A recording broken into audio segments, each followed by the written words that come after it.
RSMM JEM में hand compaction में thickness of concrete layer question में बोर्ड ने 5 to 10 सेंटीमीटर माना है और अपन ने 15 to 20 मिनट बताया था, तो क्या करें प्लीज हेल्प। मतलब क्या हेल्प चाहते हो उसके अंदर? मतलब सवाल भी ऐसे होते हैं, सर बोर्ड ने ये माना है, हमने ये बताया, तो प्लीज हेल्प। अब क्या हेल्प करूं मैं इसके अंदर?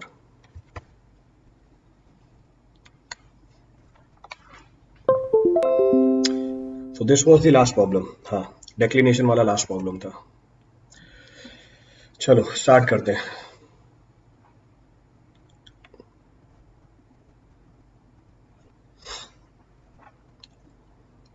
चलो फटाफट करते हैं। Will try to finish off with the entire topic. पूरे पेपर को खत्म करते हैं तो आपका ये बीपीएससी वाला भी पूरा पेपर कंप्लीट। 2 पेपर हो जाएंगे इसके आपके। 2 of the papers will be completed. आखिरी के 20 सवाल बचे हुए हैं। Which one of the following gives the correct distance between the lighthouse and a ship when a lighthouse whose height is 100 meter is visible just above the horizon from the ship? अच्छा, ship से light house visible है, height दे रखी है 100 metre की। क्या पूछा हुआ है इससे? Correct distance between the light house and the ship. Light house और शिप के बीच की दूरी पूछी हुई है आपसे। तो ये हमारा लाइट हाउस है। This is our light house. ये हमारी लाइट हाउस है, ये विजिबल है शिप से। सो this is visible from the ship. तो ये हमारी शिप है। तो शिप से आप इस लाइट हाउस को देख पा रहे हो। लाइट हाउस की जो हाइट है ये 100 मीटर की है। लाइट हाउस की हाइट जो है वो 100 मीटर की है। आपसे पूछ क्या रहा है? आपसे पूछ रहा है डिस्टेंस बता दो दोनों के बीच में कितनी है। Distance is being asked. तो ये चीज पूछी गई है। तो डायरेक्टली निकाल सकते हैं इसको। तो ये जो एच होती है, हाइट जो होती है हमारे ऑब्जेक्ट की, which is visible from the horizon, किसके बराबर होती है? The height which is visible from the horizon is equal to 0.0673 d square. तो आप डी निकाल सकते हो यहाँ से। So D will be equal to what? D will be H upon 0.0673 का स्क्वायर रूट। स्टैंडर्ड रिजल्ट है। स्टैंडर्ड रिजल्ट है एच की वैल्यू आपको 100 मीटर दे रखी है। The value of H is given to be 100 metre. तो अगर मैं इसको सॉल्व करूं, it comes out to be 3.855 square root of h. So 3.855 square root of 100, so 38.55। So 38.55 kilometre. So answer is C. Standard result है हमारा ये। It is standard result. तो C. So 3.855 square root of 100. So distance between the lighthouse and the ship is approximately 38.54 kilometers या 55 kilometers. Round of करके 55 लिख दिया। सही है कोमल।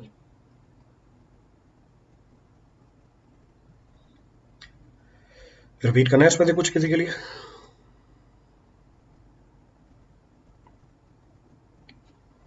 क्लियर है सवाल?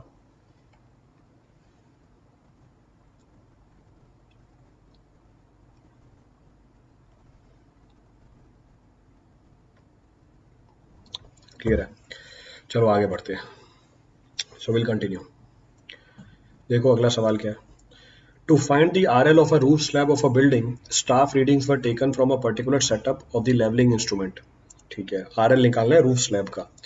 The readings were 1.050 meter with the staff on the benchmark and 2.3 with the staff below the roof slab held inverted.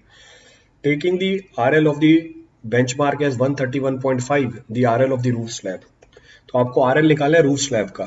ये हमारा बेंचमार्क है, इसके ऊपर हमने स्टाफ रखा, इसकी रीडिंग आपको बता रखी है। फिर ये हमारी रूफ स्लैब है, this is our roof slab. इसके ऊपर हमने स्टाफ रखा इन्वर्टेड पोजीशन में, इसकी भी रीडिंग आपको बता रखी है। Its reading is also given to you. ये हमारा इंस्ट्रूमेंट स्टेशन है, this is our instrument station.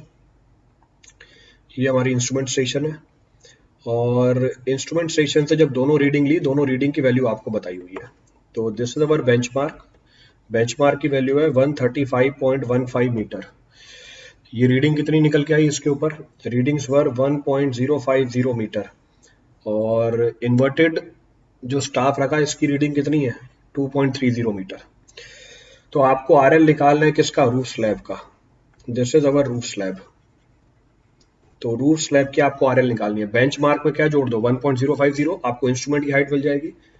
So height of instrument will be how much, 135.15।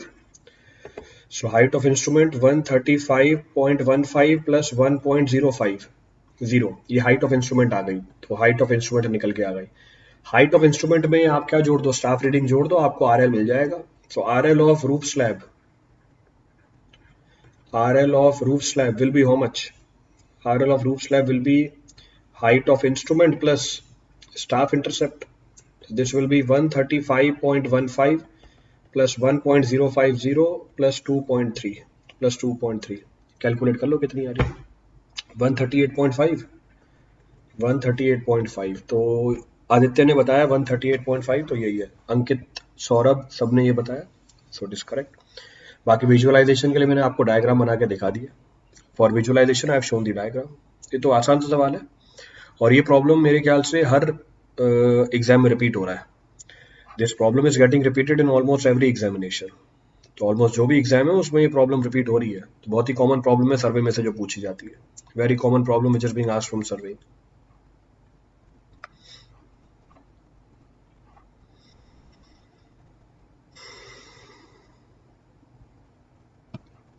Gate में भी आया है, चलो बढ़िया है।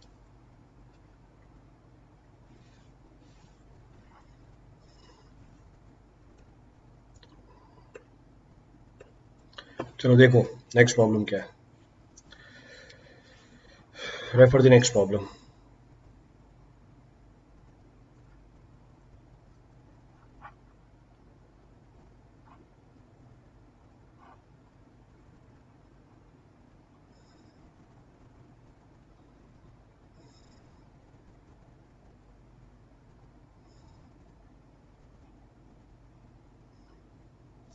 For a scale of plotting 1 in 400, permissible error in centering of the plane table. So again a standard problem, फिर से standard सवाल है। तो बोल रहा है for a scale of plotting 1 in 400, the permissible error in centering of the plane table। कितना होता है permissible error? So permissible error in centering is equal to what? So permissible error in centering is standard result अगर मैं use करूं, तो permissible error in centring अगर mm में नहीं, वैल्यू है मीटर के अंदर, so value is in metre. So value दे रखी है आपको मीटर में, so 0.25 mm by s, this is the value. और you can say permissible error in centring is 0.25 mm को कन्वर्ट कर दिया मीटर में बाय स्केल। आपसे वैल्यू पूछिए मीटर के अंदर, तो मैंने मीटर में कन्वर्ट कर दिया, स्केल की वैल्यू डाल दो।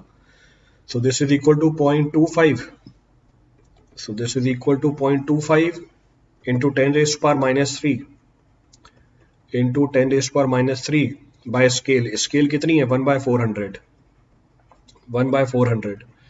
so 400 into 0.25 into 10 raised to power minus 3। जरा कैलकुलेट करके बताओ कितनी आ रही है, calculate what is the result coming out.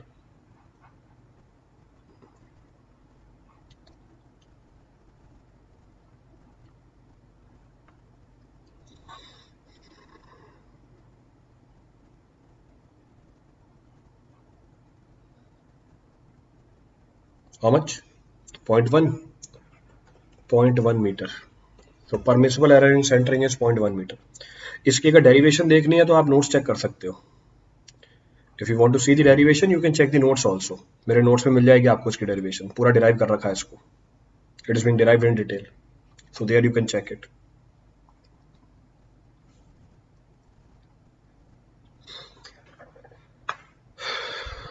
आप आरसीसी कब तक कंप्लीट करा दोगे प्लस में? बेटा प्लस में तो करा दी है,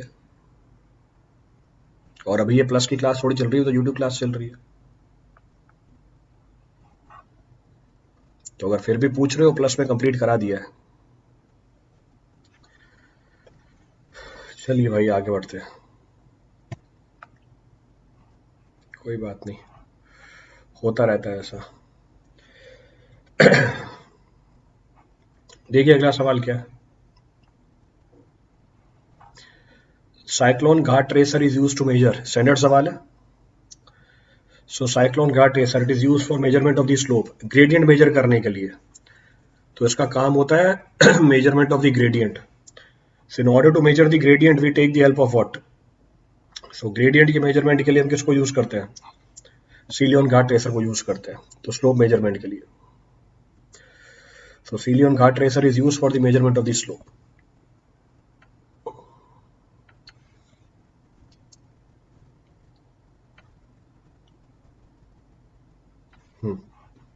ठीक है।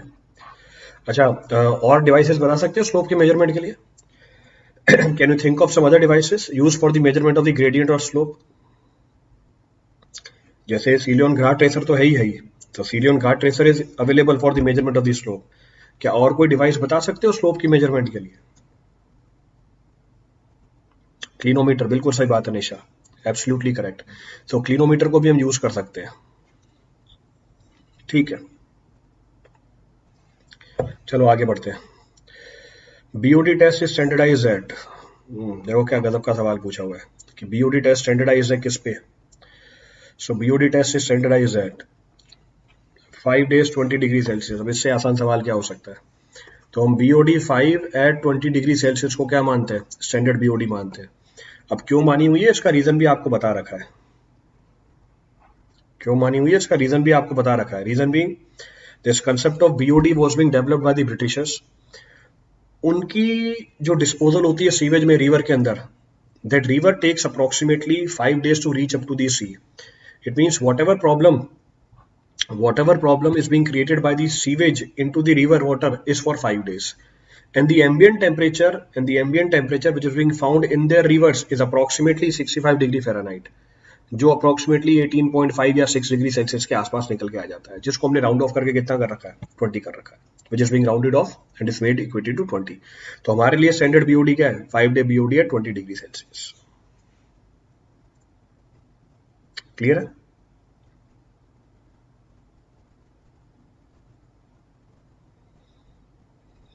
चलें आगे, चलो आगे बढ़ते हैं। Next point of reference, absolutely soft waters are required for drinking, boiler, washing with synthetic prevention of corrosion, boiler। So boiler feed water में जो हार्डनेस की रिक्वायरमेंट होती है वो 0 होती है। क्यों? वो पानी जिसको आप बॉयलर में यूज कर रहे हो, the water which is being used in the boiler, क्यों यूज कर रहे हैं? स्टीम बनाने के लिए। आप उसको बॉयल करोगे, अगर पानी के अंदर हार्डनेस हुई ड्यूरिंग द बॉइलिंग प्रोसेस, उसमें से टेम्परेरी हार्डनेस हट जाती है in the form of precipitate.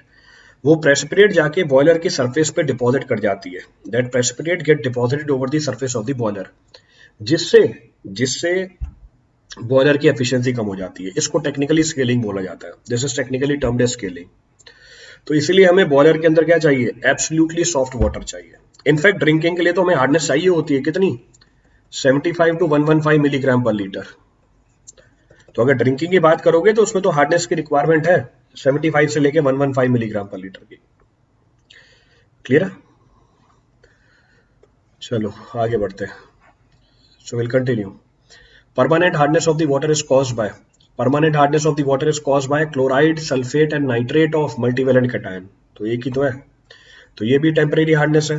तो ये हमारी टेम्परेरी हार्डनेस है, ये कोई हार्डनेस नहीं है क्योंकि ये यूनिवेलेंट कैटायन है। This is temporary hardness, this is permanent hardness. ये हमारी परमानेंट हार्डनेस है। क्लियर है?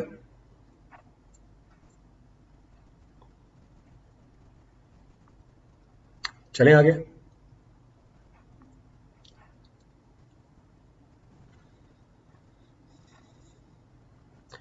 शैल वी कंटिन्यू?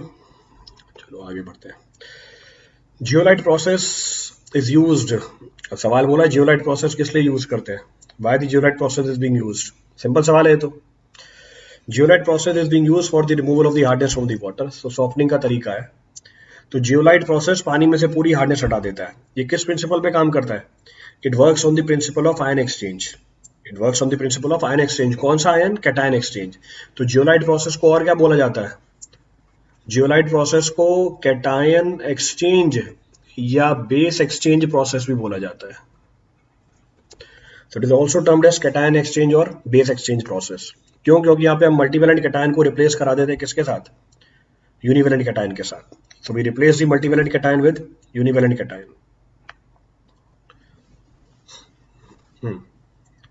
ब्राइन सॉल्यूशन, बेटा ब्राइन सॉल्यूशन से तो रीजनरेशन की जाती है. ब्राइन सॉल्यूशन से तो रीजनरेशन की जाती है, हार्डनेस नहीं हटाई जाती.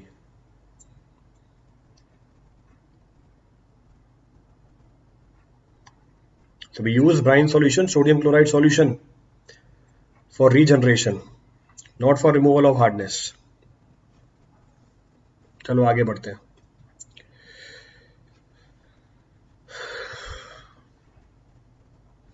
नेक्स्ट है blue baby disease results with. Blue baby disease कौन कॉज कराता है? देखो ये सवाल पूछा हुआ है.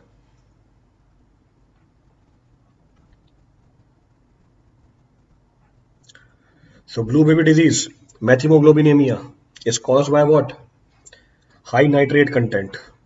तो ब्लू बेबी डिजीज किसकी वजह से होती है? नाइट्रेट कंटेंट की वजह से होती है. It is because of the high nitrate content. इसके तो रिएक्शन भी लिखवा रखी है मैंने आपको. I mention the reaction also. क्या होता है? Nitrate get reduced by the presence of acids and substances which are present in the intestine of the infants into nitrate. And nitrate nitrate को reduce कर दिया nitrite के अंदर. And nitrite has very high affinity for hemoglobin. इसकी affinity hemoglobin के लिए बहुत ज्यादा होती है. It replaces oxygen from the, ये replace कर देता है ऑक्सीजन को किस में से? हीमोग्लोबिन में से. And leads to the formation of carboxy and lead to the formation of nitroxyhemoglobin. जिसकी अगर परसेंटेज बढ़ने लग जाए बॉडी के अंदर, it will lead to the death also. तो ऑक्सीजन की रिप्लेसमेंट होने लग गई, ऑक्सीजन की डेफिशिएंसी होने लग जाती है. ऑक्सीजन की डेफिशिएंसी की वजह से बॉडी का कलर हो जाता है ब्लू. किनका? बच्चों का. क्योंकि ये एसिड कहाँ पाए जाते हैं? बच्चों की इंटेस्टाइन में पाए जाते हैं. इसीलिए इसे क्या बोला जाता है? Blue baby disease. Thereby it is termed as blue baby disease. तो ये बेसिक जानकारी दे दी आपको. क्लियर है? 45 फ्री ऑर्गेनिक की लिमिट है. 45 फ्री ऑर्गेनिक की लिमिट है. फ्री ऑर्गेनिक की लिमिट थोड़ी ना है.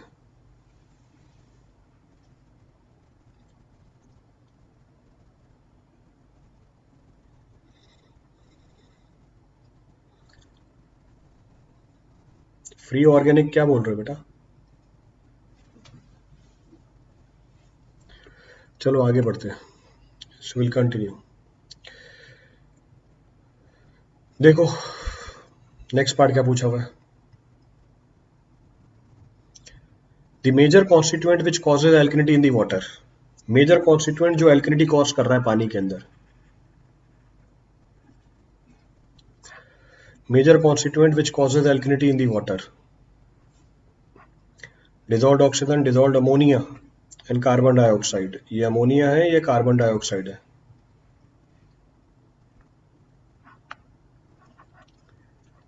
ये भी बता सकते हैं. तो डिजॉल्व्ड कार्बन डाइऑक्साइड.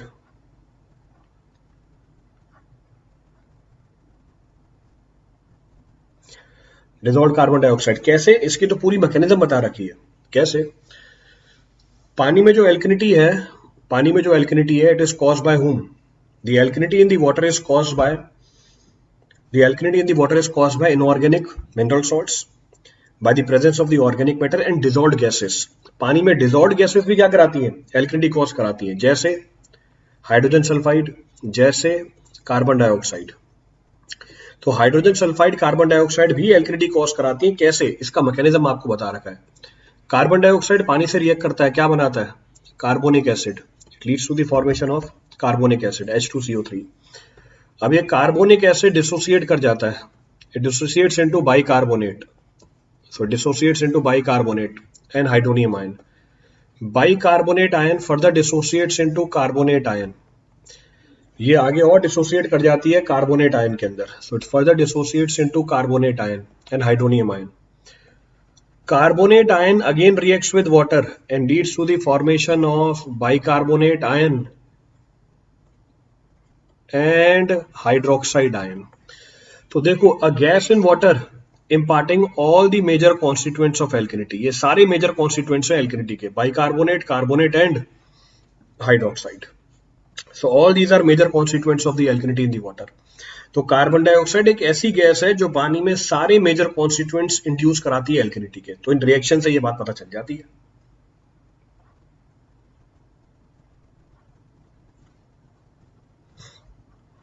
क्लियर है?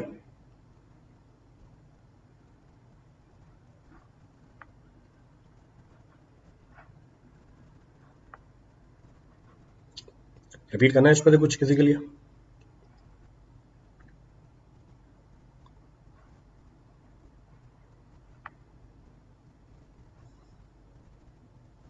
Any of the point to be referred from this? चलो आगे बढ़ते हैं.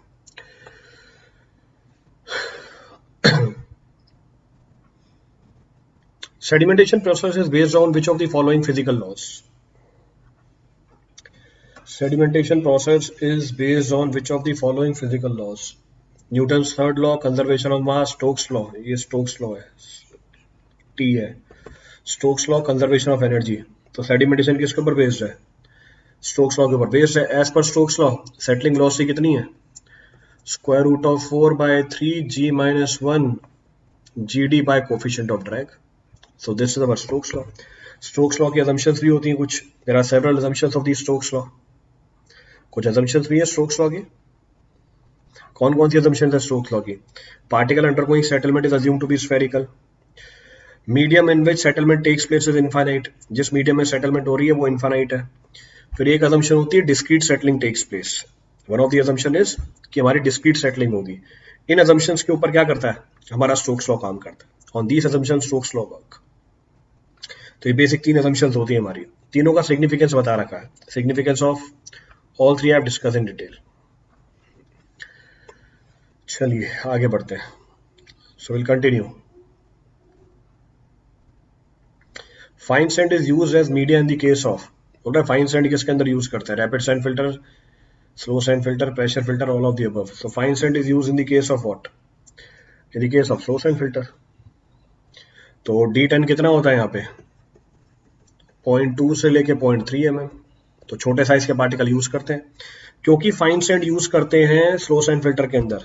Since fine sand is use in slow sand filter, इसीलिए इसकी एफिशिएंसी ज्यादा निकल के आती है, इसकी रेट ऑफ फिल्ट्रेशन कम निकल के आती है. It is due to the use of the fine sands in the case of source and filter. Efficiency comes out to be more, but rate of filtration comes out to be comparatively less. Rate of filtration comparatively कम होती है. चलो next of the problem. देखो सारे सवाल basic basic से ही हैं. All the problems are very basic. सलिज. So सलिज क्या है भैया? सलिज ये भी डिस्कस कर रखा है. सलिज क्या होता है? चलो फिर से क्लासिफिकेशन कर देते हैं इसकी. If I do the classification again, sewage. So sewage is broadly classified into two. Sewage को हमने दो पार्ट में क्लासिफाई कर रखा है. डोमेस्टिक सीवेज, इंडस्ट्रियल सीवेज, और एक और सीवेज की क्लासिफिकेशन है हमारे पास रन ऑफ, जिसको हम ड्रेनेज भी बोलते हैं, which is also termed as drainage. Domestic sewage को आगे हम और क्लासिफाई कर सकते हैं. डोमेस्टिक सीवेज कैन फर्दर भी क्लासिफाइड. कैसे क्लासिफाई कर सकते हो डोमेस्टिक सीवेज को? तो डोमेस्टिक सीवेज को आगे और क्लासिफाई किया जा सकता है. डोमेस्टिक सीवेज का एक पार्ट है हमारे पास सलेज. तो डोमेस्टिक सीवेज का एक पार्ट है सलेज. क्या होती है sullage? Kitchen and bathroom waste. So kitchen and bathroom waste is being termed as what? Sullage. So kitchen and bathroom waste. So kitchen and bathroom waste दोनों को जोड़ के क्या बोला जाता है? सलेज बोला जाता है. तो आ गया. Waste water from the bath is termed as what? Sullage. अच्छा, डोमेस्टिक सीवेज, इंडस्ट्रियल सीवेज, इन दोनों को जोड़ के क्या बोला जाता है? इन दोनों को जोड़ के बोला जाता है sanitary sewage. So if you club these two, this will be termed as sanitary sewage. इसको सैनिटरी सीवेज भी बोला जाता है. तो सारी ब्रॉड क्लासिफिकेशन बता दी है आपको. Broad classification is being mentioned here.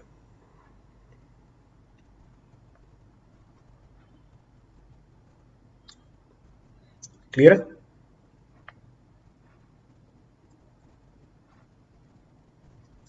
चले आगे. चलो आगे बढ़ते हैं. The end product of decomposed organic matter is the end product of the decomposed organic matter. So end product of the decomposed organic matter, carbon dioxide, hydrogen sulphide, nitrate होगा ये है. सो nitrate, ammonia. तो बोल रहा है हमारा decompose organic matter है, इसका एंड प्रोडक्ट बता दो. एंड प्रोडक्ट बताओ इसका. ठीक है. देखो अमोनिया तो नहीं हो सकती, इट कैनॉट बी अमोनिया. तो cannot be ammonia. Carbon dioxide, hydrogen sulphide ये हो सकते हैं अगर डिकम्पोजिशन कैसे हो, एनारोबिक हो. नाइट्रेट भी हो सकता है अगर डिकम्पोजिशन कैसे हो, एरोबिक हो. So depending upon the mode of decomposition, the end product can be carbon dioxide, can be hydrogen sulfide, can be nitrate. ये डिपेंड कर जाता है हमारी डिकम्पोजिशन का मोड कैसा है, एरोबिक है या एनारोबिक है. But out of all the options which is given to you the most appropriate is nitrate, क्योंकि ये जो गैसेस हैं इनको आगे एसिड अल्कोहल में भी डिकम्पोज किया जा सकता है. It can get further get decompose into acid alcohol. तो क्योंकि मुझे एक ही ऑप्शन मार्क करना है, I will go for what, nitrate. पर रियल टर्म्स में कार्बन डाइऑक्साइड और हाइड्रोजन सल्फाइड भी एंड प्रोडक्ट है ऑर्गेनिक मैटर के डिकम्पोजिशन की. अगर डिकम्पोजिशन कैसे कराई जाए, if the decomposition is done anaerobically.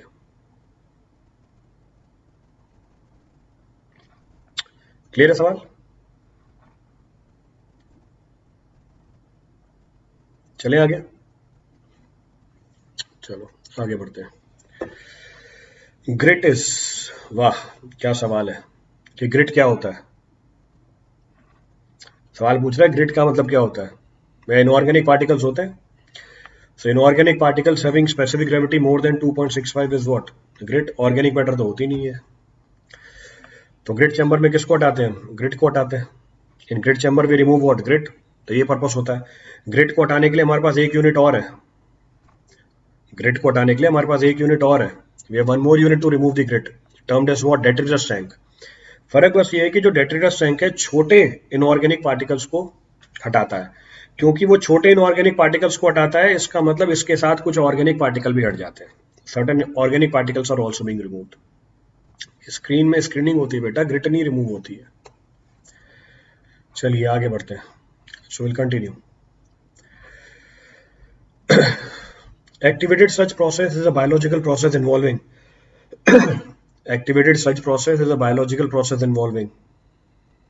अच्छा, activated sludge process is a biological process involving aerobic plus anaerobic bacteria, aerobic plus protozoa plus algae, anaerobic bacteria plus fungi, facultative bacteria plus algae.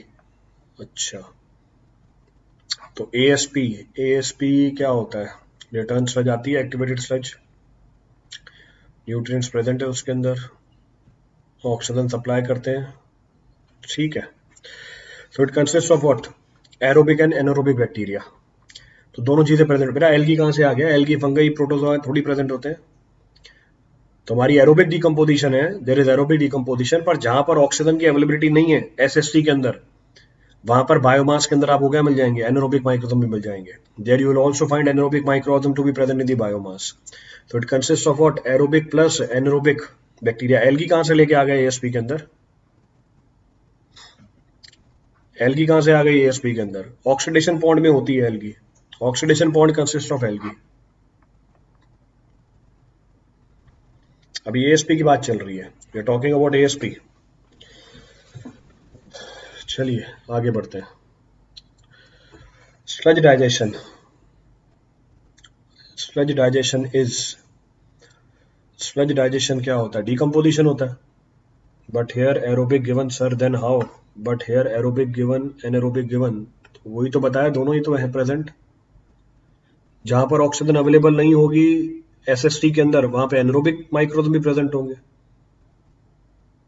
There anaerobic microorganism will also be present. तो जो return sludge आती है, activated sludge आती है SST से, there माइक्रोजम्स are anaerobic. वहां पे oxygen की अवेलेबिलिटी नहीं होती है.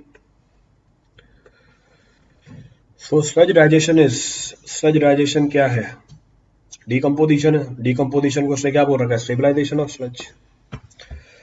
सो स्लज डाइजेशन में ऑल्सो भी termed as stabilisation of sludge. Stabilisation का मतलब क्या है? ऑर्गेनिक मैटर का डिकम्पोजिशन। एरोबिकली भी हो सकता है, एनारोबिकली भी हो सकता है।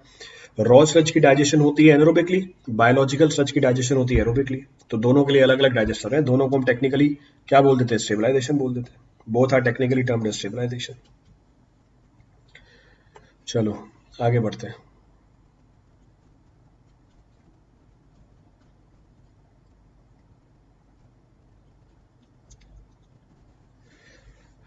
Anaerobic sludge digestion mainly yields. सवाल बोल रहे हैं anaerobic sludge digestion mainly yield. Anaerobic decomposition का एंड प्रोडक्ट, एनारोबिक डिकम्पोजिशन का end product methane, carbon dioxide.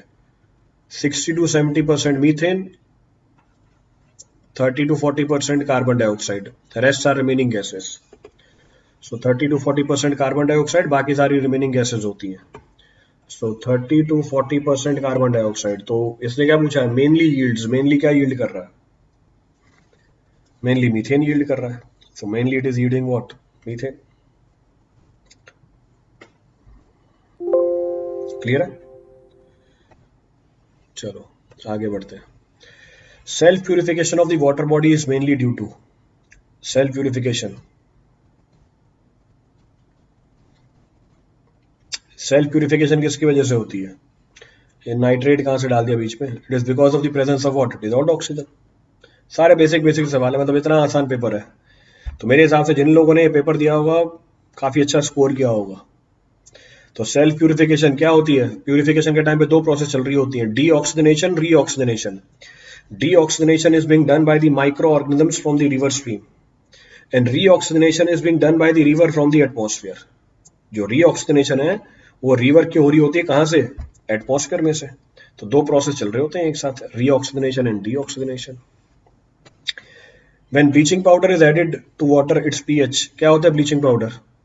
बोले जब ब्लीचिंग पाउडर ऐड करोगे पानी के अंदर उसकी पीएच पे क्या फर्क पड़ जाएगा, ये भी बता सकते हैं। When I add bleaching powder in the water what will be the effect? तो ब्लीचिंग पाउडर क्या है? डिसइंफेक्टेंट है। Bleaching powder is a disinfectant. और इसमें और कैल्शियम ऑक्सीक्लोराइड में आपको डिफरेंस भी बता रखा है। इसमें और कैल्शियम ऑक्सीक्लोराइड में आपको डिफरेंस भी बता रखा है। तो ब्लीचिंग पाउडर, तो ब्लीचिंग पाउडर है CaOCl2। तो जब आपने पानी में ब्लीचिंग पाउडर डाला, देखो साथ में कौन आया है? साथ में लाइम भी आया है। So it also imparts what? ये साथ में लाइम भी इम्पार्ट करता है। तो जब पानी में डालोगे लाइम आएगा, लाइम की वजह से क्या होगा? बेसिसिटी बढ़ जाएगी पानी की। तो बेसिसिटी बढ़ जाएगी, इसका मतलब पीएच की वैल्यू क्या करेगी? इंक्रीज करेगी। It means pH will increase. तो ब्लीचिंग पाउडर की एडिशन की वजह से क्या होता है? पीएच बढ़ जाती है, पीएच विल इंक्रीज। तो पीएच वैल्यू बढ़ती है, बेसिसिटी बढ़ती है, कुछ भी बोल सकते हो। It is one and the same thing. तो बोलेंगे या तो पीएच बढ़ जाएगी या बेसिसिटी बढ़ जाएगी। क्लियर है? रिपीट करना है इस पहले कुछ भी? चलो last problem. If the total hardness of the water is greater than its salinity, then the carbonate hardness will be equal to। क्या कंसेप्ट है सवाल का? इस सवाल का कंसेप्ट है टोटल हार्डनेस और एल्किनिटी में से जो भी छोटा होगा वो किसके बराबर होगा? कार्बोनेट हार्डनेस के बराबर होगा। सो टोटल हार्डनेस और एल्किनिटी में से जो भी छोटा होगा वो किसके बराबर होगा? वो कार्बोनेट हार्डनेस के बराबर होगा। तो सवाल बोल रहा है टोटल हार्डनेस बड़ी है, तो टोटल हार्डनेस एल्किनिटी से बड़ी है। तो अगर टोटल हार्डनेस एल्किनिटी से बड़ी है, इसका मतलब कार्बोनेट हार्डनेस किसके बराबर है? So if total hardness is greater than alkalinity, इसका मतलब एल्किनिटी किसके बराबर हो गई? कार्बोनेट हार्डनेस के बराबर हो गई। So carbonate hardness will be equal to total alkalinity.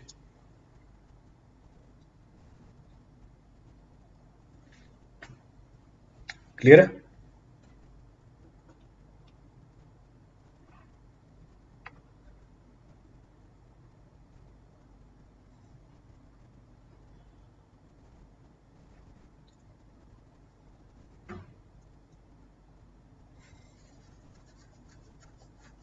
Repeat करना है इस पर कुछ भी?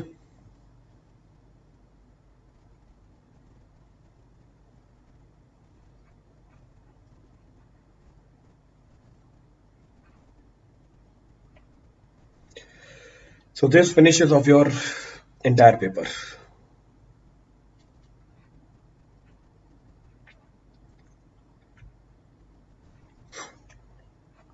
So from tomorrow will be starting with, कल से हम स्टार्ट कर देंगे आपका ईएससी के PYQs. So from tomorrow will be starting with the PYQs of ESC. अच्छा, मैंने गेट और ईएससी के लिए जो टॉपिक उठा रखे हैं वो इस तरीके से उठा रखे हैं कि दो दो सब्जेक्ट आपके कवर होते रहे पैरेलली। अब क्योंकि